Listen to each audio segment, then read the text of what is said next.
Maganda at maluwalhating araw po sa inyong lahat ngayong Huwebes, unang araw ng buwan ng Hulyo 2021.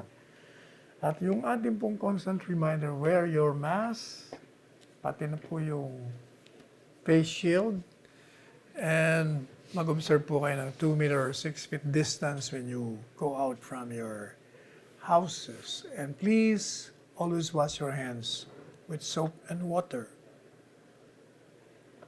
every opportunity you have. Yung pong report ni Secretary Ed Año nung Monday, lumalabas na talagang marami pa rin ang inaaresto dahil sa paglabag sa iba't ibang mga health protocols po natin. Ang total ay 2,442. And karamihan po rito yung paglabag sa social distancing. Sa mga inaresto, 1,576 ang bigo na mag-observe ng physical distancing. Mas konti naman po ngayon ang nahuhuli na hindi nagsusuot ng kanilang face mask. 837. At yun namang mga lumalabag sa mass gatherings, 39. Meron na po sa kanilang record sa buong linggo nung nakaraan, 51,012 ang lumabag sa face mask rule. Yung 29,904, binigyan lang po ng babala or warning. Samantalang yung 16,000 at 877, minultahan. At 3,000 naman, 493 ang nagsagawa ng community service. At 837 ang naaresto. Samantala, 598 violators po ang lumabag sa mass gatherings. 479 ang binigyan ng babala. 72 ang minultahan at 8 naman ang nagsagawa ng community service habang 39 ang naaresto. Doon po sa 18,617 violators of the social distancing rule, 14,636 ang binigyan lamang ng warning at 2,016 ang minultahan. 399 ang pinagtrabaho sa komunidad, community service. At yung naaresto naman ay 1,566. Yan naman po sa usaping one-stop shop. Nagbigay po ng klarifikasyon yung Department of Transportation sapagkat merong nagre-reklamo na meron daw dumating sa Estados Unidos, lumapag dyan sa NAIA, meron po kasing mga protocols na pinapatupad. Pero ang problema daw, dito sa bumabang pasahero, lumapag na pasahero sa Pilipinas, pinagantay sila dyan sa eroplano. Hanggat hindi nakukuha ang lahat ng temperatura at vaccination cards ng mga pasahero. Ang pinaka-stupido daw na nangyayari dyan sa NAIA, yung bakuna sa Amerika ay hindi kinukonsidera para mabigyan sila ng mas maiksing 7 araw na quarantine. At ang kinikilala lang daw ay yung bakuna na sinagawa sa Pilipinas. Ang problema naman daw, sabi nitong OSS, wala daw kasing recognized internationally vaccination certificate. Hindi mo alam kung totoo o hindi na nabakunahan na nga. Kaya yung kinikilala nila ay yung nabakunahan lang dito kasi may record tayo. So habang wala po tayo ng paraan, sabi nila, ng pagkumpirma kung may nabakunahan na nga yung dumating na mga pasahero galing sa abroad, itutuloy natin yung 10 araw na quarantine at hindi yung 7 araw. Nabago na po nga pala kasi hindi ba yun nga, yung nabanggit natin 10 araw yung quarantine ng mga inbound passengers. Madali sabi yung mga dumarating. Effective July 1, ngayong araw na ito, yung pong dumarating na mga travelers at sila ay bakunado na, fully vaccinated na, locally regardless of their travel history. At yung mga dumating na galing dun sa mga bansa na hindi naman masyadong matindi ang mga number of coronavirus cases, 7 araw silang quarantine, hindi na 10 araw. At naghahanda po ng listahan ng Department of Health tungkol dyan. Ito naman pong pagdating sa bakuna, merong pinabalita sa atin Secretary Charlie Galvez na 13 milyon doses ng coronavirus vaccines ang darating po sa Pilipinas ngayong buwan na ito. Siguro yung mga 5.5 million doses of Sinovac at 1.17 million doses of AstraZeneca ang darating ngayong 2 linggong papasok. At sa ika-12 ng Hulyo, mga 250,800 doses of Moderna at 500,000 doses of Pfizer naman ang darating. At ang bansa po ay maaaring makatanggap ng susunod na buwan sa pagitan ng 2 milyon at 4 na milyong doses mula sa World Health Organization COVAX facility at 800,000 naman to 1 million doses donated by US government. Yung pong 1.1 million naman galing sa Japanese government. Pero yung darating daw po sa US government, most likely mga single-dose jabs lang na galing naman sa Johnson & Johnson Pharmaceutical. Noong nakaraang buwan, yung ating bansa po ay nakatanggap na ng 9,126,420 vaccine doses. 6.5 million doses of Sinovac, 100,000 doses of Sputnik 5, 2,276,820 doses of Pfizer sa pamamagitan ng COVAX facility at yung pong 249 doses of Moderna at yung first batch po ng other US-made vaccine. In August, nag-anticipate po tayo na may darating na 13,670,000 doses from Sinovac, Pfizer, AstraZeneca, Moderna, and the COVAX facility. So marami pong darating. Yan ang magandang balita. Ito naman pong DOT, natutuwa sila at pinapapurihan nila yung mga stakeholders sa Davao City. Sabagat meron daw pong sinulong na mga makabago or innovative vaccination program para sa kanilang mga empleyado dyan sa travel and hospitality. Kasama na po yung A4 priority group members. Ang tawag po dito sa programang ito ay Bakuna by the Sea. At ito pong programang ito, gagawin po niya sa Seaside Tropical Garden of the Winter Insular Hotel Pavilion na pag-aari naman ni William Gatchalian mula sa Hunyo 30 hanggang bukas.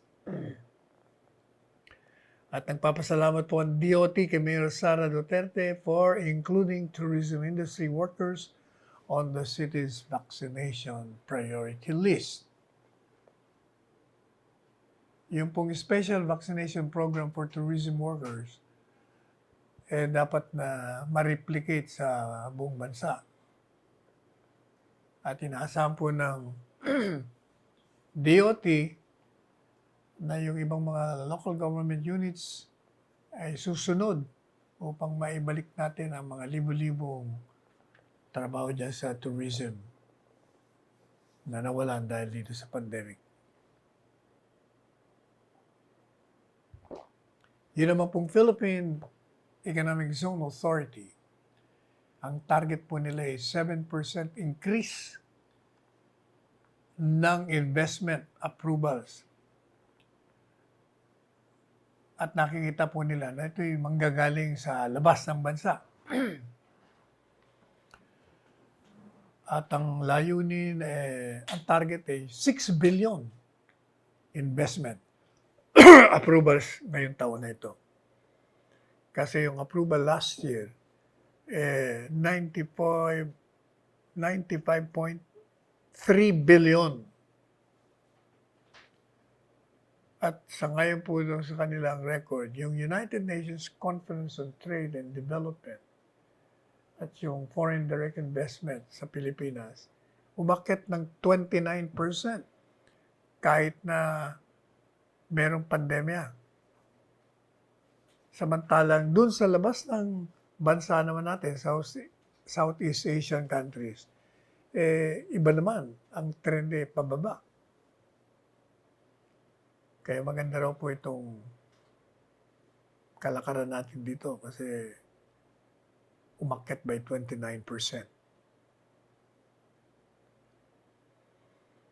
Meanwhile, ito pong DPWH may binabalita sa atin na marami ang kanilang mga sinagawang infrastructure projects yan sa Cagayan Valley. Sa loob ng 5 taong pagtatrabaho nila.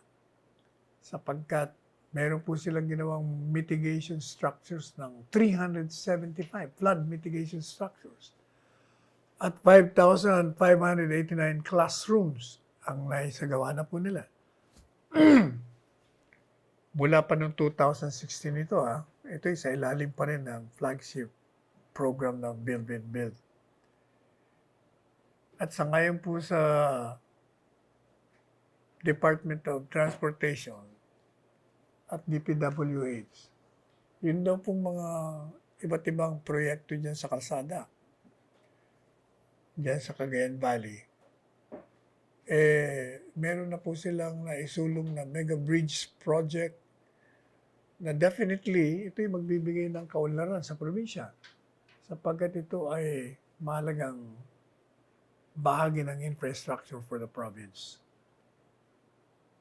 Katunayan, noong June 25, yung pong DPWH, pinangunahan ng isang groundbreaking ceremony for the 2.4 billion project na pag natapos po ito, iugnay nito yung bayan ng Apari, Kamanalinugan, at yung pagpapatupad daw po ng bridge ng Kamalanhugan, hirap ng pronunciation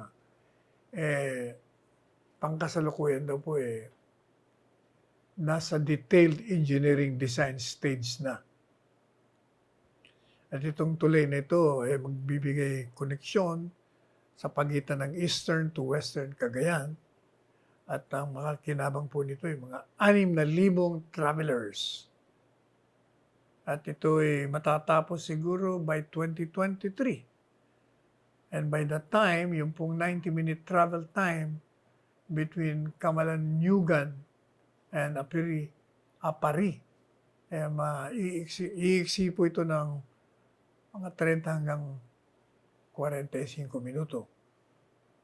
At ito po ay makoconstruct across Cagayan River. It will have a total length of 1,580 kilometers. So, ang haba po niya, biro nyo, 1,580 kilometers. And it will cross, yung buong Cagayan River. Kung baga, yung mga sasakyan, pwede na kayong dumaan dun sa tulay na yon from one point to another. Tatawid na lang kayo, hindi na kayo mamamangka o magbo-boat kung hindi by the bridge na kayo, by road, kung baga. Anyway, taga muna, magpahinga muna tayo ng sandali. Balikan po natin kayo.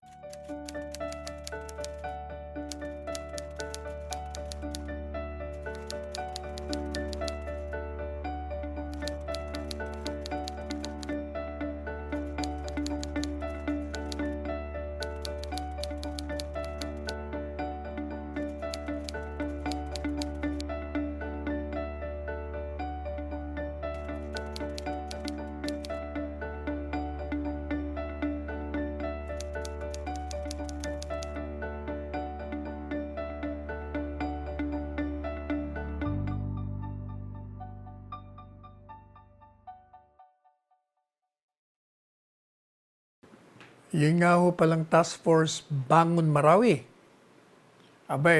Mayroon na po silang in-inaugurate na unang mosque na na-repair o na-reconstruct sa loob ng Islamic City.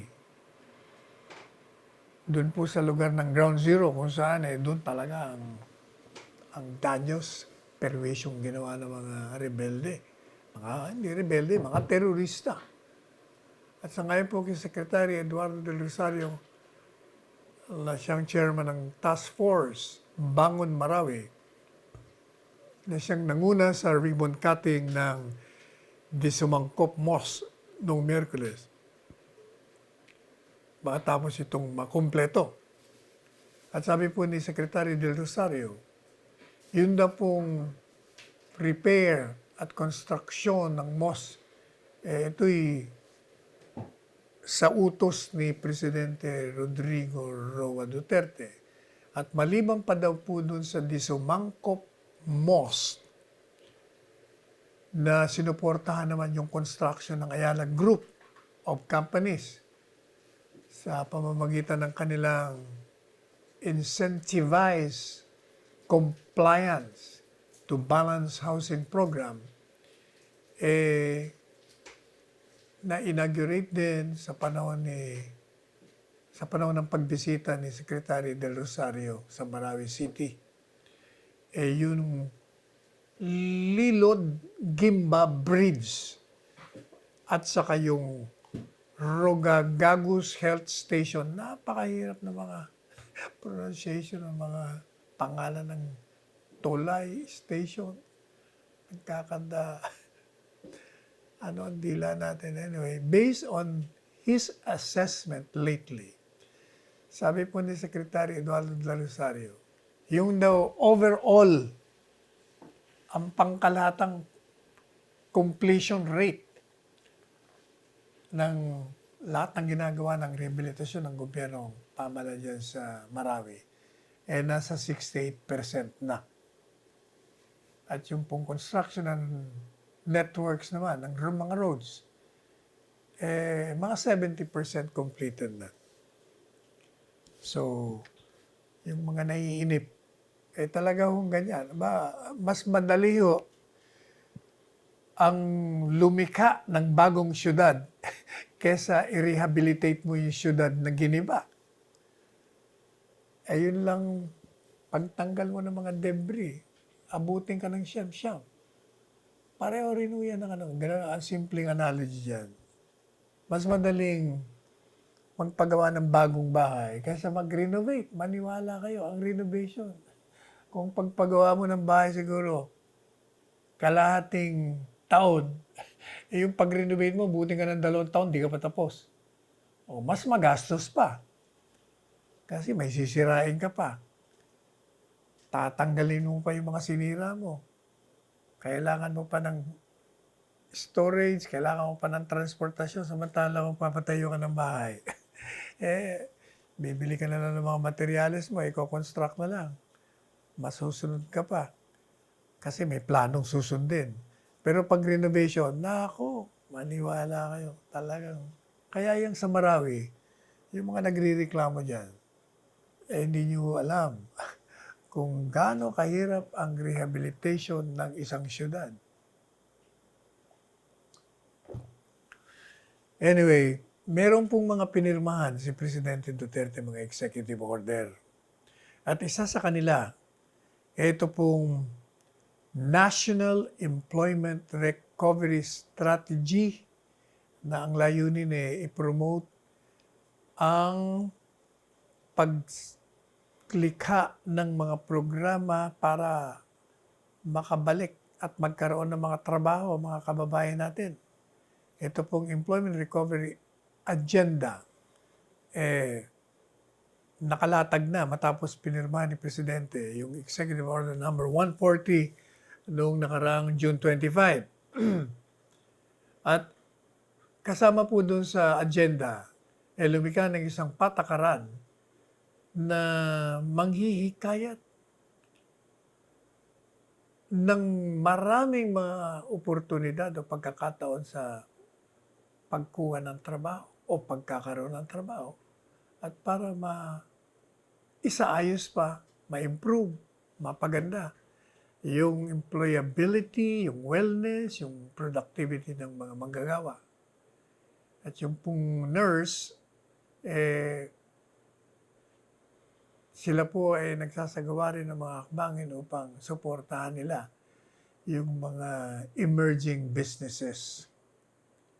Ini-institutionalize po ng executive order yung pong 20 ahensya ng gobyerno na ang chairman po nito ay yung Secretary of Department of Trade and Industry.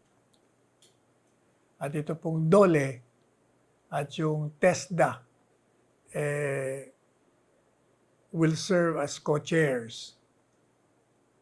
At ito pong kapangyarihan ng task force at yung kanilang mga tungkulin, kasama po rin yung lilikha sila ng action plan kung saan ay tutugunan nila ang recovery ng labor market at ng pangkasalukuyang employment issues.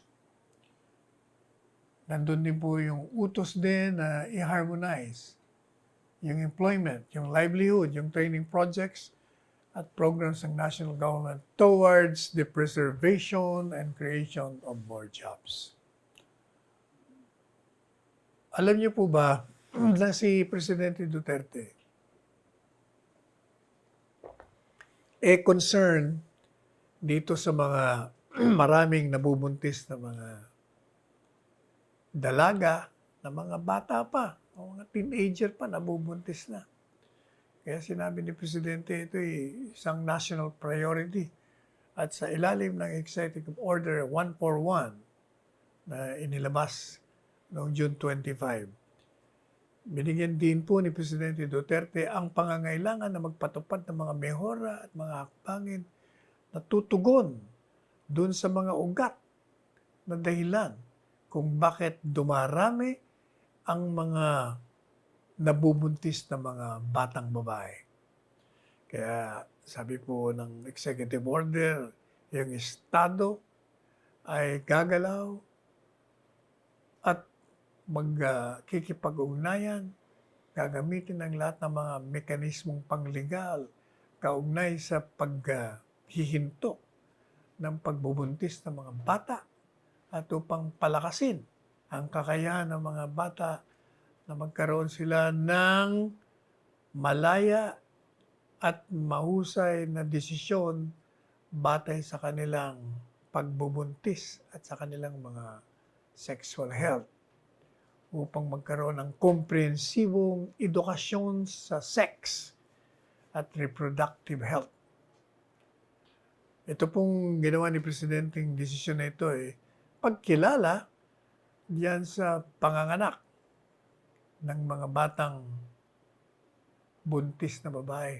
At siyempre, nandun din po yung panganib, dagdag na panganib ng health problems sa nanay at dun sa magiging anak.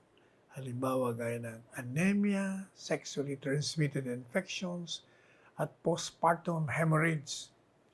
Alam niyo ba na ang Pilipinas ay may total na 180,916 na panganganak, live births. Sa mga bata ito At alam niyo ba ang edad? Magugulat kayo, 10 taon may nanganganak. 11, 12, 13 hanggang 19 anyos may nagbubuntis na. At ito po galing sa record ng gobyerno, ang Civil Registration and Vital Statistics System of the Philippine Statistics Authority. At ito pong bilang na binanggit natin ay equivalent ito sa 495 live births per day. Madalit sabi, bawat araw mayroong pinapanganak ng 475 na galing sa mga batang babaeng buntis. Ganon katindi. At para po tugunan itong problema sa panganganak ng mga bata, lahat pong ahensya ng gobyerno at mga instrumentalities, dinirektahan na kilalanin nila ang mga maaaring maging practical na intervention o mga hakbangin upang magkaroon ng malawakang edukasyon sa sexuality, pati na sa mga pagbibigay ng job opportunities para dito sa mga batang ito. Magkaroon ng promosyon sa pamamagitan ng media at komunikasyon. Balikan po natin kayo.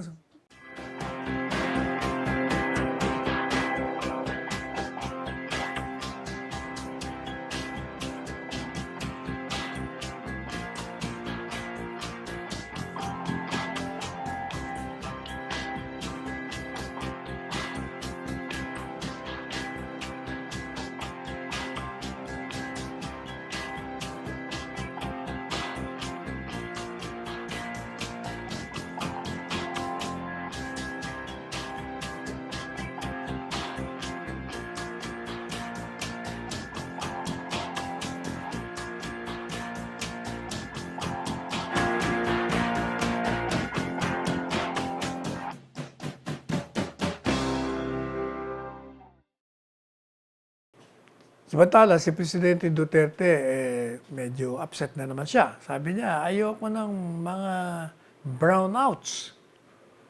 At binabalaan niya po yung mga energy authorities na siguruhin nila na walang mga magkaroon ng mga rotational power outages in the country. At ito ibinigay niya yung direktiba nung nagkaroon ng meeting sa mga opisyalis ng National Grid Corporation sa Malacanang nung nakaraang linggo.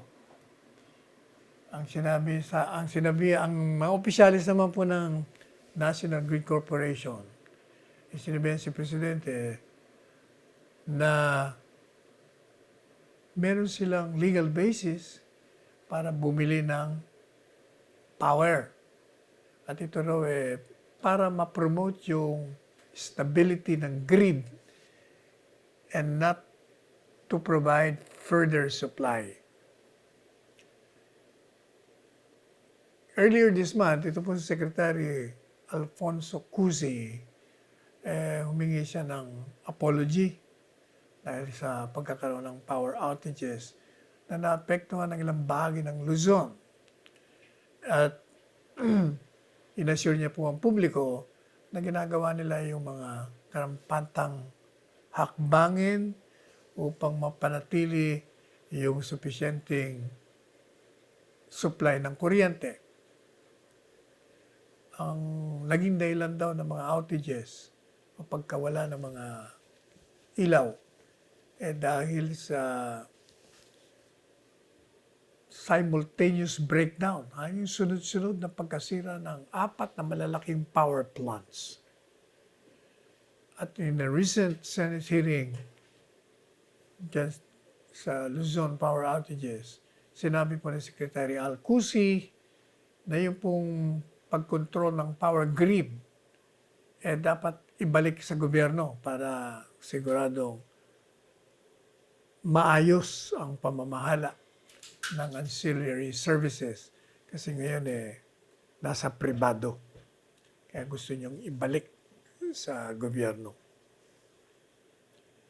Ito namang Department of Energy, binabalita rin sa atin na sila'y pumirma ng Memorandum of Understanding dyan sa United States Agency for International Development for the Energy Secure Philippines activity last June 28.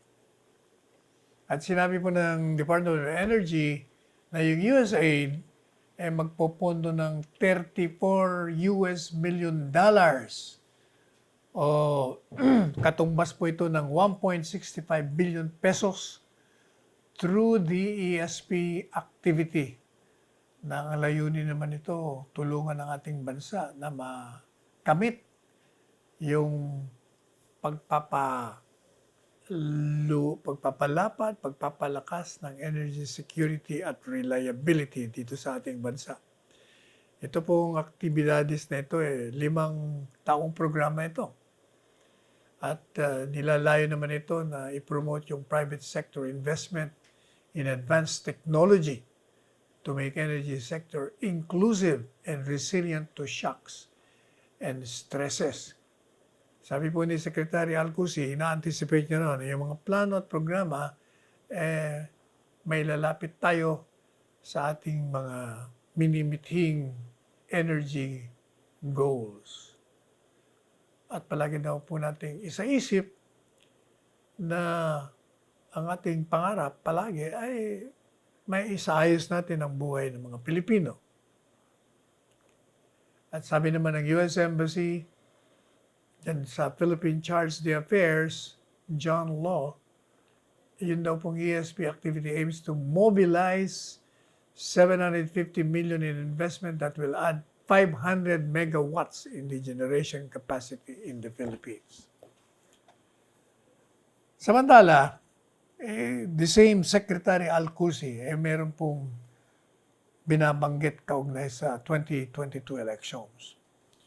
At maaari daw po yung tandem ni Senador Bongo at Presidente Duterte ay makakatanggap ng 90% suporta na manggagaling sa PDP Laban kung ang Presidente Rodrigo Roa Duterte magdesisyon na tumakbo bilang Vice Presidente at katandem niya ang matagal niya ng aide na ngayon ay Senador Christopher Bongo sa 2022 elections. Kaya sabi ni Secretary Alcusi, kung halimbawa man magdesisyon si Presidente at sabihin niya, o sige, tatakbo ako ng Vice Presidente, pero ang gusto kong katandem ko si Bongo, ang tanong, tatanggapin ba ng partido namin yan? Ay, sabi niya, malamang na baka 90% pa ang susuporta niya. Natatandaan niyo, si Senador Christopher Bongo, ang kanyang public statement din, hindi siya tatakbo unless na ang kanyang presidente ay si Presidente Duterte, ay ang kanyang vice president rather. Kaya, hindi malayo. Kung ayaw talaga ni Mayor Sara na maging presidente at masyado pa siyang bata, edi si Christopher Bongo muna. At pagdating ng tamang panahon, pag siya 49 years old na, pwede na siyang tumakbo, di may continuity na naman. Di ba sabi natin sa inyo, ayaw ni Mayor Sara ng tandem. Ayun ang sa kanya. Ayaw din ni Presidente na tumakbo siya. Sabi naman natin, pwede naman kayo maghiwalay. Gumawa ka ng Vice Presidente mo, Mayor Sara. Ito naman si Presidente Duterte, kumakain ng presidente mo. At pagdating ng halalan, kayo rin lang naman dalawa lalabas eh. Alam nyo, kahapon kausap natin yung mga piskal, magiging piskal, yung mga naimbitahan, mga nag-apply. Lahat sila, puro talagang Duterte ang gusto nila eh. Okay sa kanila si Mayor Sara, okay si Bongo, okay si Presidente. Kitang-kita naman daw talagang ebidensya kasi ng administrasyon. Wala daw wala nga namang dahilan para hindi mo magustuhan itong presidenteng ito eh. Nandun lahat ang kanyang pinakitang gilas bilang presidente. Kung yung mga dating presidente humanga sa kanyang mga palatuntunan at mga ginawang programa, bakit naman yung ibang tao hindi? Yung opposition lang naman kasi nga gusto nilang palitan si presidente. Kaya lahat walang kwenta sa kanila. Wala silang nakikitang kabutihan. Ni katiting. Ay, no. Meron nga pala sinabi Secretary Al.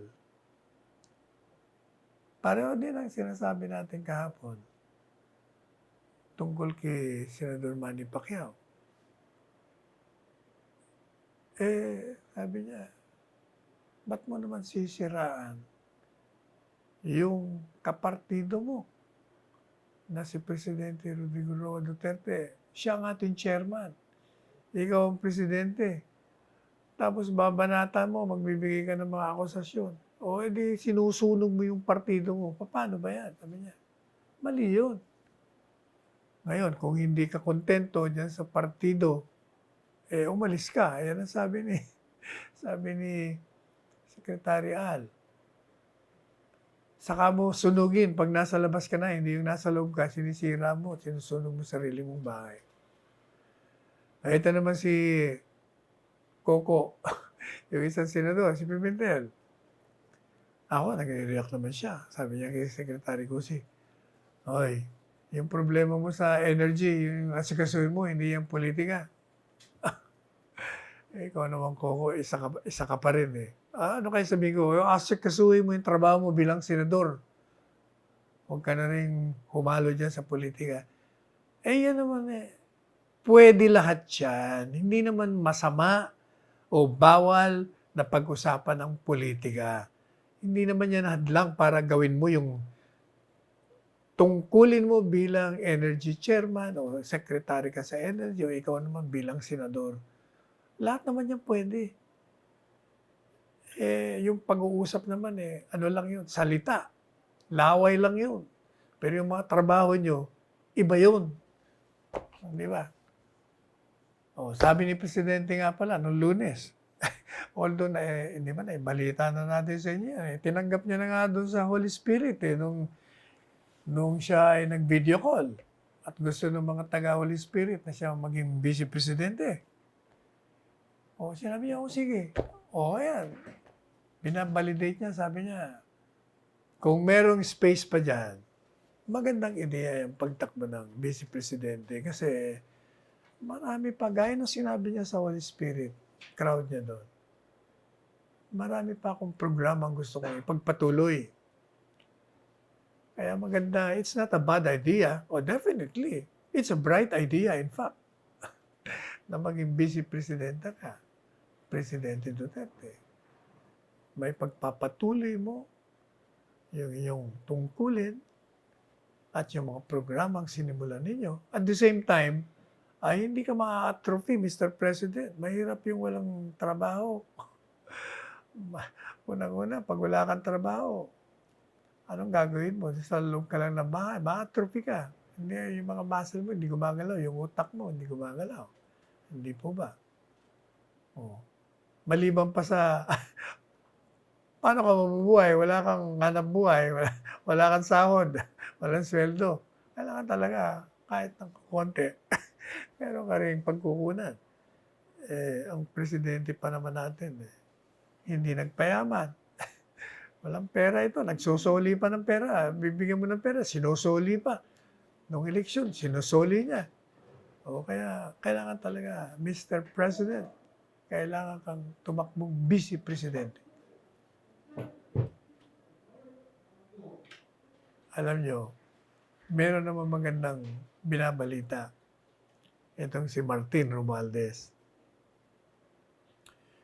Sabi niya, kasi si Presidente, nagpahayag kasi last year, di ba, nagkaroon ng sigalot niya sa speakership.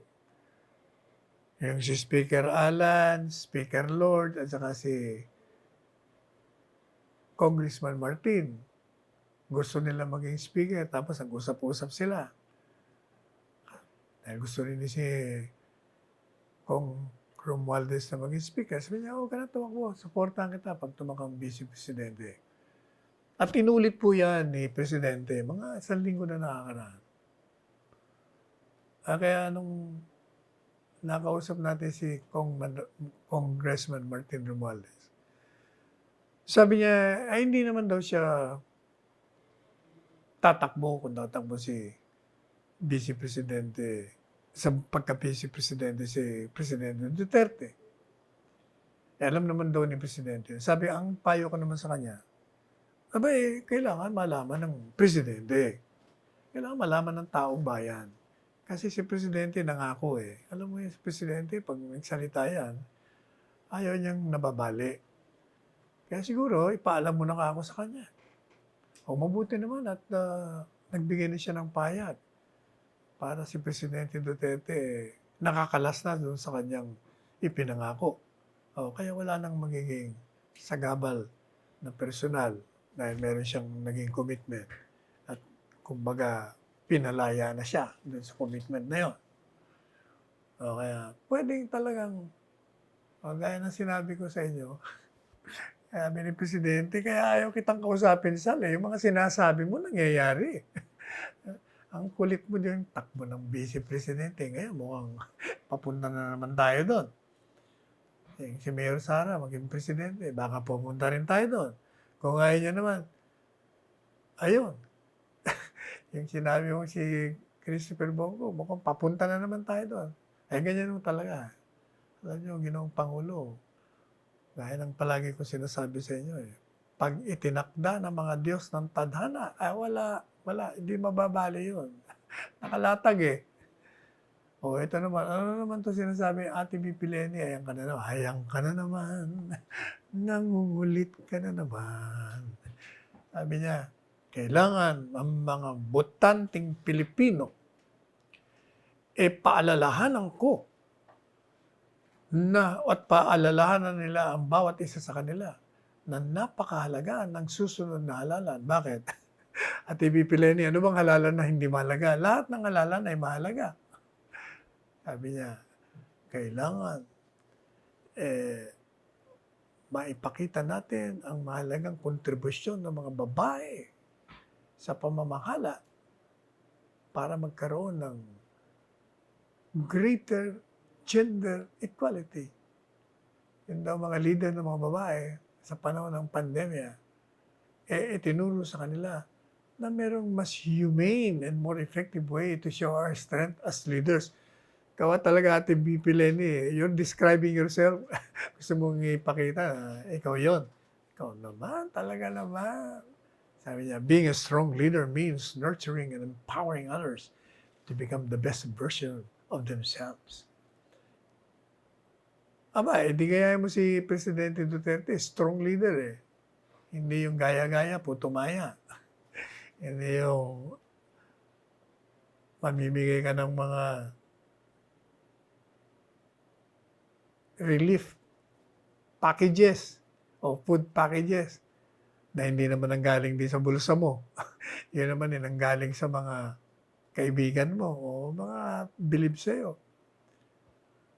Dahil kung magagaling naman sa bulsa mo, palagay ko wala ka naman may bibigay. Dahil hindi ka naman mayaman. Kaya, nangalap ka, pinamigay mo, ang problema, palagi ka naman may kasama media. Hindi lamang yan. Parang pinalalabas mo nakikipagpaligsahan ka sa gobyerno, papaano ka naman makikipagpaligsahan naman at pipipileni naman, yun namang mga food packages mo, wala pang halagang ₱1,000,000 yun. Itong gobyerno kung magbigay ng ayuda, bilyong-bilyong piso, papaano? Papaano mo naman talaga naman, ay naku, kapoy. Kung minsan, hindi natin malaman papaano natin nagagalit na sa akin si Ate BP Leni. Ayaw na nga sagutin yung ating birthday greeting sa kanya, Pero ako, sinasagot ko yung birthday greeting mo, Wala kang mapupula sa akin, Magkaibigan pa rin tayo. Ani, dahil na iiba ang satuyang pag-aamigo, amiga. Anyway,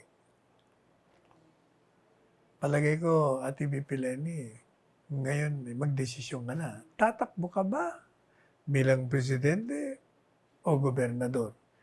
Dahil yung kaaway mo, yung si Nonoy Andaya, hat na hat yatang labanan ka Kayong dalawa. Magkaibigan ba kayo? Magkasama ba kayo? Hindi ko maintindihan ito si Nonoy. Karakter din to Talagang sinusulong niya si Gibo. Paano na ba yan? Brad Gibo. If I were you, medyo pag-aralan mo maigi. Kung sasaba ka dyan, kahit pa ikaw ang vice presidente ni Inday Sara, paano ka naman mananalo kay vice presidente Duterte pag siya ang kandidato sa posisyon na yan? Naman medyo konting aral. Huwag ka masyadong magpapasubo dyan. Alam nyo, talagang ito ang panahon ng mga Duterte. Kasi itong panahon na ito, ang nangangailangan ng mga uri ng liderato at mga katangian na Duterte lang ang meron. Kakaiba ho ito talagang presidente ito. O sige, bigyan niyo ako ng isang politiko na kagaya nitong presidente ito. Meron ba kayong politiko na nagmumura in public? Wala. Ito lang. Meron na ba kayong presidenteng alam na nagmumura in public? Wala rin. Ito lang. Meron ba kayong alam na presidenteng pinatutupad ng batas laban sa sarili niya? Wala. Yung iba, magtatago. Pero ito iba. Itong mag-amang ito iba Yung isa nahuli. Walang helmet. Bawal. O, akala mo ba tumakas siya sa penalty? Hindi. Pinagalitan niya pa yung enforcer na ayaw siyang bigyan ng ticket. Ganon din po si Mayor Sara. Ganon din. Nahuli. Reckless driving. Ayaw din siya bigyan ticket. Pinagalitan niya rin. No, sige. O meron ba kayong alam na presidente naubod ng tapang? O ito yung si Mayor Sara. Nanununtok. Meron na ba kayong alam na babaeng nanununtok ng sheriff? Pero yung panununtok niya naman meron dahilan. Gusto niyang pigilin yung pagsabog ng karahasan. Dahil kung hindi niya ginawa yun, tuloy-tuloy ang karahasan nalilikain ng sheriff na yon na nagdi-demolish ng mga bahay ng mga squatters sa Davao. Madalit sabi, yung mga ibang politiko, ikukumpara mo rito, wala. They will suffer by comparison. O kahit pa yung senador, ano bang sinasabi naman ng senador sa Cavite yan? Nako, ayan ka na naman. dumali ka na naman. Bakit? Itong senador ng Cavite, ang gusto niya raw pong marinig, sa July 26 kay Presidente Duterte, gusto kong marinig, ano ba ang nagawa mo na mula noong 2016? At ano ba ang gagawin mo sa huling taon mo bilang presidente? Ito daw ang mga tanong na dapat sagutin ni Presidente ng maliwanag sa kanyang State of the Nation Address. Matapos daw ang 5 taon, sabi niya, nasaan na tayo ngayon? Ano raw ang sitwasyon ng mga ano pang aspeto ng administrasyon, gaya daw ng kapayapaan at kaayusan, yung laban sa illegal na droga, yung korupsyon sa economy, foreign policy, pati daw sa West Philippine Sea. Gusto naming malaman kung anong nangyari sa 5 taon. Kaibigan. Alala ko naman si Anthony Castelo. Kaibigan siya. Hanga din naman ako sa iyo. Mukhang natutulog ka sa pansitan. Gusto mong sabihin hindi mo alam yung mga tanong mong yan? Araw-araw nasa dyaryo yan. Araw-araw dinidiskusyon natin yan. Araw-araw nga, wala ka nang ginawa kundi pintasan At sinasagot naman namin. At nakikita naman ng katotohanan na mali naman mga akusasyon mo. Gaya nung naghahanap ka ng bakuna. Hindi ba ang sagot ko siya, hanapin mo sa katawan mo, tinurok mo na. Biro mo, hindi mo alam ang kalakaran sa illegal na droga? Sus Mariosep ka naman. Itong programa natin, wala na tayong ginawa rito, kundi ibahagi kung ano na, ilan na ang nahuli, ilan na ang nasira, ilan ang na-confiscate ng mga droga, kung ano-ano na lang binibigay natin. Pati sa dyaryo, lumalabas naman yan. Ano raw ang status ng kriminalidad? Palagi na nga inilalabas yan. Lahat nga yan Ekonomiya, katakot-takot, foreign policy. Bakit kailangan mong... every zona nga, sinasabi ni Presidente yan, every year nga. Ano ka ba? Ano ba yan? Ay, nako, ping-ping, di sarapin, kutsilyo, di almasen. Anyway, alam po niyo, nung isang araw, naimbita na naman tayo ng Governor Oyi Umali. Aba, yung rice distribution, diyan sa Nueva Ecija, napasama naman tayo. Kasi inimbita naman tayo ng dating alkalde na si Ferdinand Abisamis, dating Assistant State Prosecutor sa DOJ. So sumama ho tayo, maliban pa dyan, nagkaroon pa ho ng mga meeting ng mga local officials. Tingnan niyo yung, nakakatuwa ko Kaya kita niyo mga pulis, nagpa-salpi sila, hindi ko selfie, salpi. Ayan ang umalalay doon sa rice distribution. Mga PNP. Ito, tayo mo na ito si Mayor Ferdinand Abisabi. So, tingnan niyo na, nagpagawa ba naman ng tarpaulin? Natuwa naman tayo sa kanya. Yung inilabas niya sa Facebook na 5 kami. 5 kami ni Presidente Duterte, ni Bongo, Senador Bongo, Secretary Duque, Secretary Harry. Pinalitan ho yung mukha ng One Direction. Ginawang No Direction. Pero sa halip na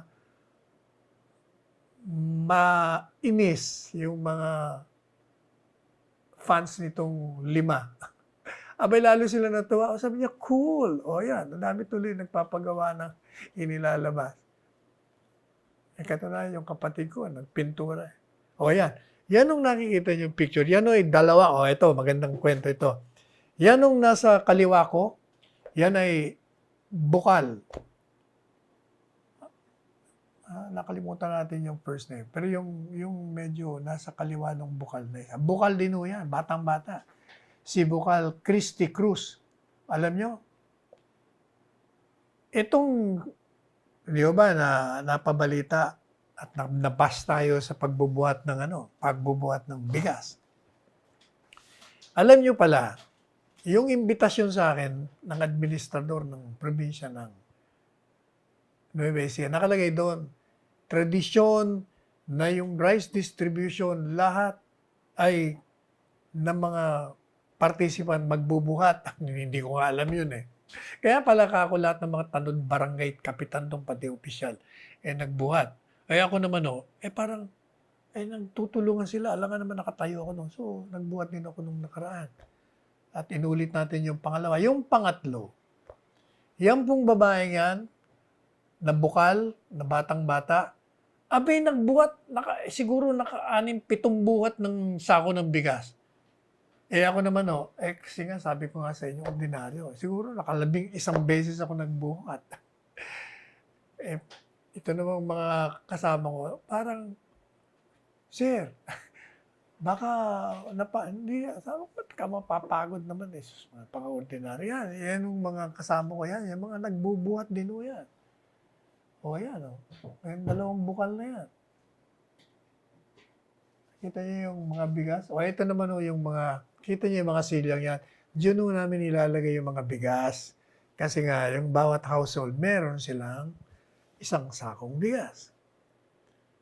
Ayan naman, nakakita ko ng mga bulaklak. Alam niyo, plantito. Akong original na plantito. Elementary pa ako, plantito na ako eh. Ayan ang ganda ayan si Bukal Susie Cruz, yung nagbubuhat. Nakasakay ako kami sa ayan, nakikita nyo? Ayan, nakita nyo naman yan, kitang-kita nyo, nakatalikod. Nagbubuhat yan. Bakit naman hindi rin ako magbubuhat kung yung babae nagbuhat? Hindi po ba? Yan naman yung mga nakatanggap ng rice distribution. Yan, nasa kalsada Parang parang talagang masayang-masaya sila. Ito naman, nagkaroon ng panel. Parang meron report yan si Governor Umali. May programa siya sa television may kasama siyang pari doon. Nandun pa yung kapatid ni Robin Padilla, si Romel. Mukhang kasama sa tourism activities nila.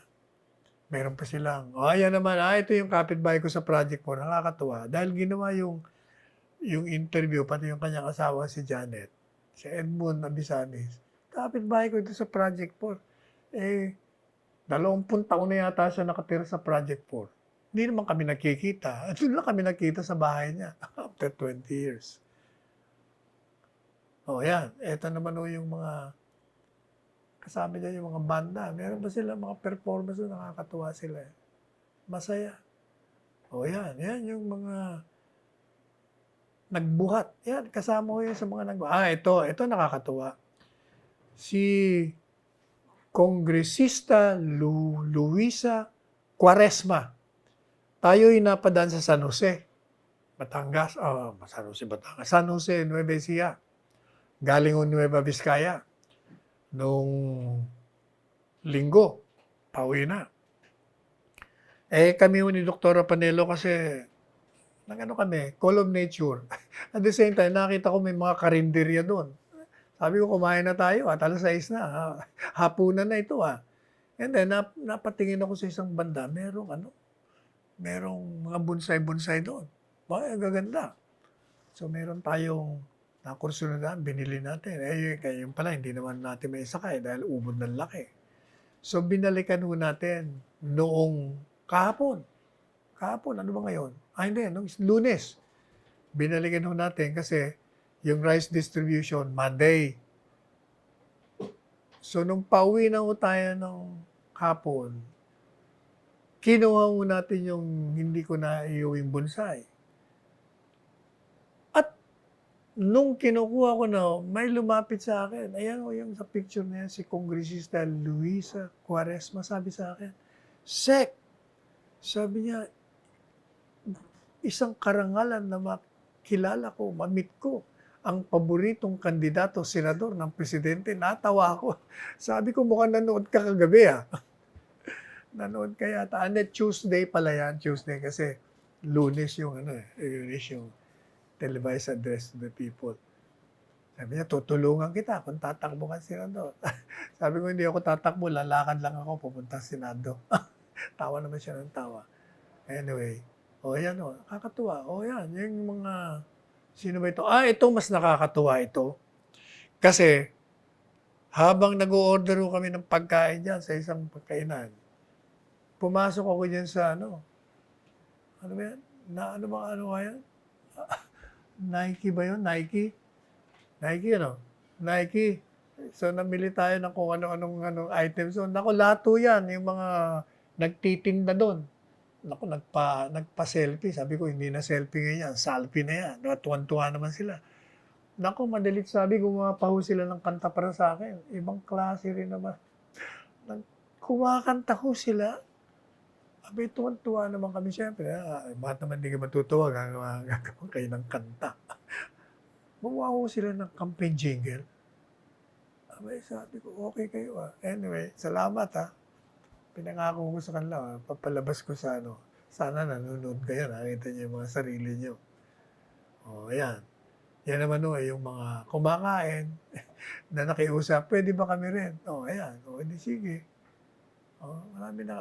Ayan, nakikita ko niyo yan. Ayan, Yan nung ako yung magbuhat. Siguro pang 11 buhat ko na yan. Napakagaan lang naman yan. Tingnan nyo. Ordinaryo . Wala namang dapat na don't be surprised. Ordinaryo yan. At saka, maiksi lang naman lalakarin mo. Yan si Attorney Edmond Abisamis and si Janet Abisamis. Yan naman si Captain Ray Gueco na sinuspindi naman. Ito naman si Mayor Lasatin. Mayor Pogi, akala ko ba ipinangako mong ililip mo naman yan? Yung pala, tinapos mo naman yung preventive suspension. Sa bahay po yan ni Attorney, dating Mayor ng Piñaranda, Ferdinand Abisamis. Pinag-almusal po kami noong kahapon. Yan, nandiyan kami sa bahay. Ang ganda yung kanilang resort . Ang resort nila ay, ano bang pangalan nun? Queen something. Yan kasama namin dyan si, Ito, PBA player itong isang to . Kalimutan natin ang pangalan. Ito yung isa pang alala . Sama rin namin si Kapitan Crispin Reyes ng Silang Cavite. Ang na-miss natin yung mag-asawang Chadi at Romac Makapinlak. Hindi nakasama. Busy sa kanilang mga negosyo. Anyway, inabot na po tayo ng oras. Pansamantalang magpapaalam po tayo at magpapaalala sa inyong kayo ay magsuot ng inyong mga face mask. And doble. Face shield. Yan. Huwag niyo kalimutan pag kayo lumabas na. Social distance, 2 meters or 6 feet. And of course, wash your hands thoroughly with soap and water. And improve on your immune system. Magpalakas kayo. At saka, sa umaga when we wake up in the morning, let us pray together and thank God for the lives that we have received from our source. And pati yung pagdudugtong sa ating buhay, pag-aakay sa atin sa tamang landas. At sa bigay ng mga biyaya po sa atin, pasalamat din tayo.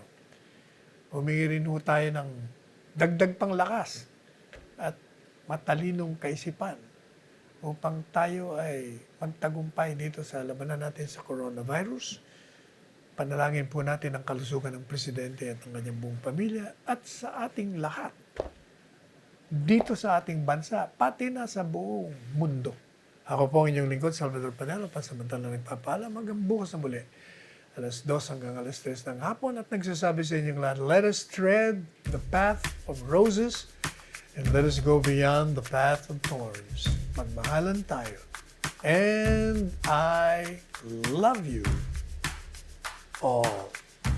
I'm sure that Attorney Panelo, Senator Panelo, o Attorney Secretary Panelo pala, my favorite candidate for Senator. Tatakbo ka ba? Sabihin mo na at para malaman ng mga tao. Mukha at Siguro, tatakbo ka. Ginong Pangulo, siguro lalakad na lang tayo papunta sa Senato para hindi tayo madapa. Lakad na lang, huwag takbo. Alam mo, Sal, maraming tao na hindi nakakaintindi sa iyo. Pero pag nalaman nila gaano ka